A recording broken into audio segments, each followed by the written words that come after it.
নমস্কার, কেমন আছেন সবাই? আজ বানাবো ফুলকপির রেজালা। তবে চলুন শুরু করা যাক। ফুলকপিগুলোকে আমি এরকমভাবে টুকরো টুকরো করে কেটে নিয়েছি। এবার একটু জলে ভাপিয়ে নেব।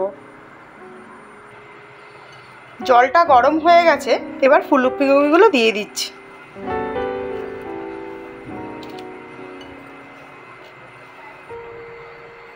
গরম জলে ফুলকপিটা ভাপানো হয়ে গেছে, এবার এটাকে তুলে নেব।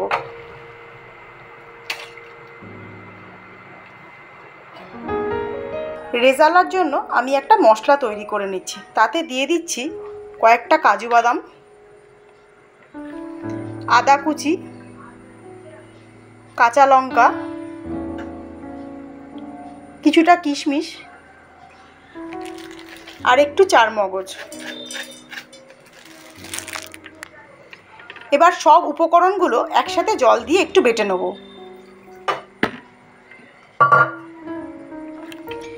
পেস্টটা আমার রেডি হয়ে গেছে। এবারে কড়াইতে কিছুটা সাদা তেল দিয়ে ফুলকপিগুলো ভেজে নেব। রান্নাটা আমি সাদা তেলেই করব। তেলটা গরম হয়ে গেছে, ফুলকপিগুলো ভেজে নেব।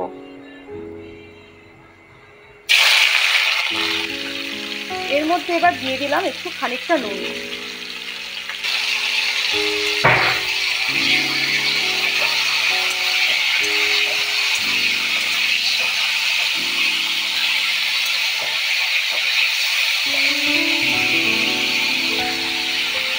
রান্নাটা আমি সাদা সাদা করব, তাই কোনো হলুদ ব্যবহার করছি না। ফুলকপিটা ভাজা হয়ে গেছে, এবার তুলে নিচ্ছি।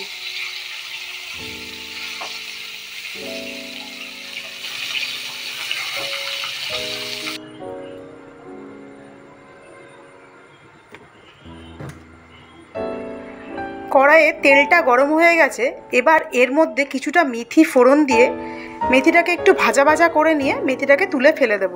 তাতে তেলের মধ্যে মেথির সুন্দর একটা গন্ধ থেকে যাবে।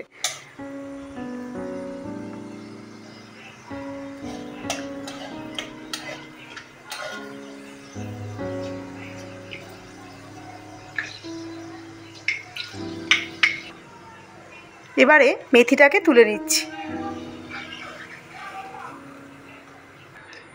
মেথিটা তুলে নেওয়া হয়ে গেছে, এবার ওই তেলের মধ্যে কিছুটা গোটা জিরে ফোড়ন দেব আর দিয়ে দিচ্ছি একটা গোটা এলাচ। এবারে দিয়ে দেব মিক্সিতে যে পেস্টটা রেডি করে রেখেছিলাম সেটা।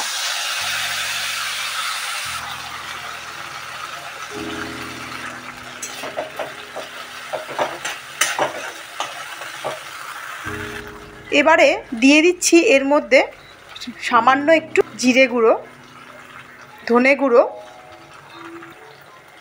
কাশ্মীরি লঙ্কার গুঁড়ো আর কিছুটা ফেটিয়ে রাখা টক দই।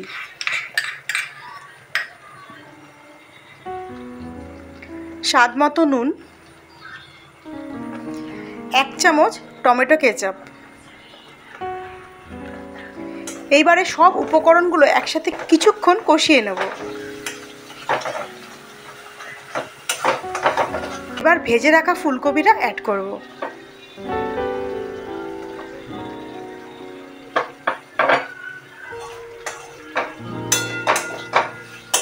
টেস্টের ব্যালেন্সের জন্য দিয়ে দিচ্ছি সামান্য একটু চিনি। এই রান্নাটা একটু মিষ্টি মিষ্টি ভালো লাগে, তাই একটু বেশি করে দেওয়াই যেতে পারে।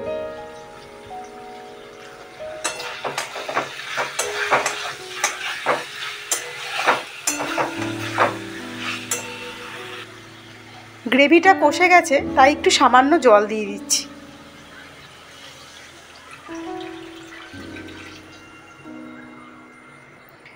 রান্নাটা আমাদের প্রায় হয়েই এসেছে। এবার একটু সেদ্ধ হওয়ার জন্য কিছুক্ষণ অপেক্ষা করব। ফুলকপিটা আমার সেদ্ধ হয়ে গেছে।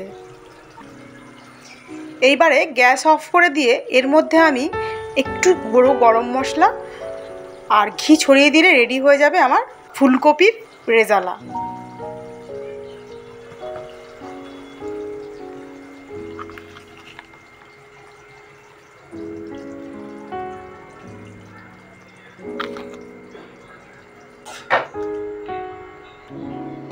একটু কাসুরি মেথি হাতে ক্রাশ করে দিয়ে দিলাম, আর অল্প ঘি।